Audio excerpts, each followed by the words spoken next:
Bismillahirrahmanirrahim. Assalamualaikum warahmatullahi wabarakatuh. Alhamdulillahi hamdan haqqa hamdih. Asyhadu an la ilaha illallah wa asyhadu anna Muhammadan abduhu wa rasuluh.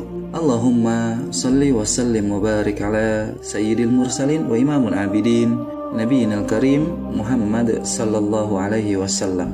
Ikhlas adalah kata kerja intransitif yang artinya bersih, suci, murni dan jernih. Atau dalam definisi lainnya, ikhlas tidak ternodai dan tidak tercampur oleh unsur lain. Jadi ikhlas adalah kesucian akan segala sesuatu karena Allah dan tidak tercampurnya dengan unsur lainnya. Jadi poinnya ikhlas itu adalah kejernihan, adalah terniat karena Allah Subhanahu wa taala. Nah, menariknya jika memang semua karena Allah amal ibadah kita, sungguh indah sekali aturan Allah agar mampu dinikmati oleh hambanya.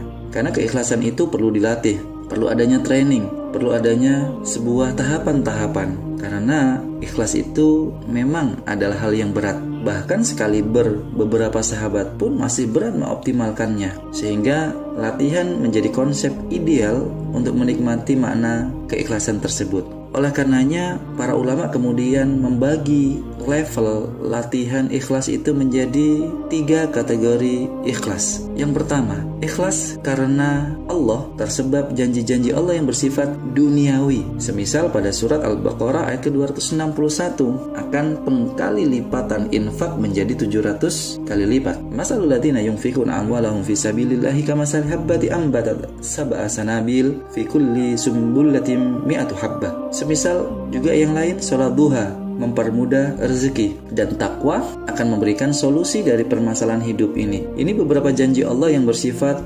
duniawi, tampak, kasat mata, dan empirik, karena terkesan tampak dan dapat dinikmati secara langsung. Sehingga saat ada seseorang yang beribadah karena mengharap dapat rezeki melimpah atau problematika hidupnya hilang, jangan katakan ia tidak ikhlas beribadah. Ia tetap ikhlas karena Allah telah menjanjikan hal itu, meskipun itu janji yang bersifat materi. Itulah ikhlas yang tahapan pertama, ikhlas karena Allah terhadap janji Allah yang bersifat duniawi. Level ikhlas yang kedua, ikhlas karena Allah, tersebab janji-janji Allah yang gaib. Semisal, man shoma ramadhana imanan wa ihtisaban ghufira lahu ma taqaddama min dzanbihi wa ma ta'akhkhar. Barang siapa yang kemudian berpuasa karena mengharap ampunan dosa Allah, karena mengharap ridha Allah, karena mengharap kebaikan Allah, maka dia akan mendapatkan penghapusan dari segala dosa-dosanya. Ataukah amal ibadah haji terjanjikan surga. Bahkan juga pelaku puasa Ramadan langsung mendapatkan privilege, yaitu surga dengan pintu VIP yang kita kenal dengan pintu Ar-Rayyan. Dan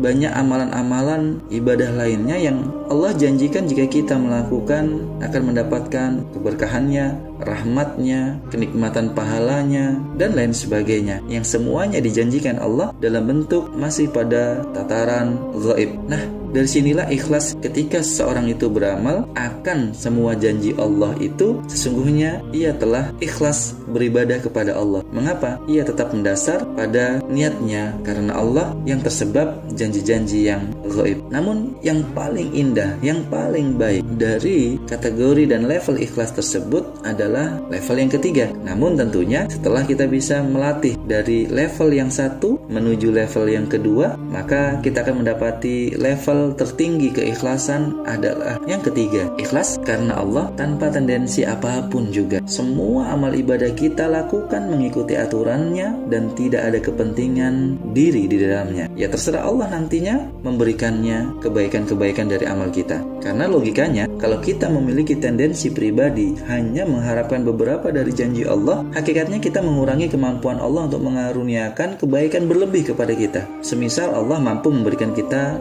1000 kali lipat, tapi kita hanya meminta 700 kali lipat. Kan kita mengurangi kemampuan Allah.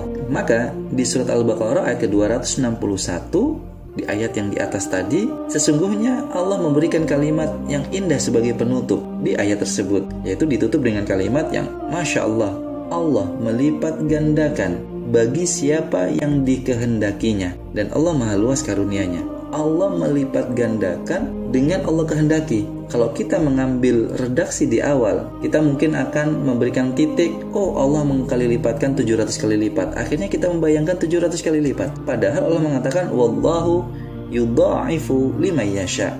Allah akan melipat gandakan, terserah Allah mau. Bisa jadi 1000 kali lipat, 10.000 kali lipat, ataukah 1 juta kali lipat. Disinilah sebuah kata-kata ikhlas yang begitu dalam, tanpa sebuah tendensi, dengan kemurniannya karena Allah. Oleh karenanya, makna keikhlasan itu harapan kepada Allah akan kebaikan untuk diri, karena rezeki yang kita harapkan bisa jadi buruk bagi kita saat kita misal tidak mampu memanfaatkan atau meminimalkan, tidak mampu mensyukurinya, kan jadi memberikan keburukan. Maka keikhlasan adalah kita mampu menikmati kehidupan ini karena Allah sendiri yang akan mengaruniakan kebaikan mendasar kebutuhan kita yang Allah memahaminya. Mari latihan ikhlas karena Allah. Bitaufikillah. Assalamualaikum warahmatullahi wabarakatuh.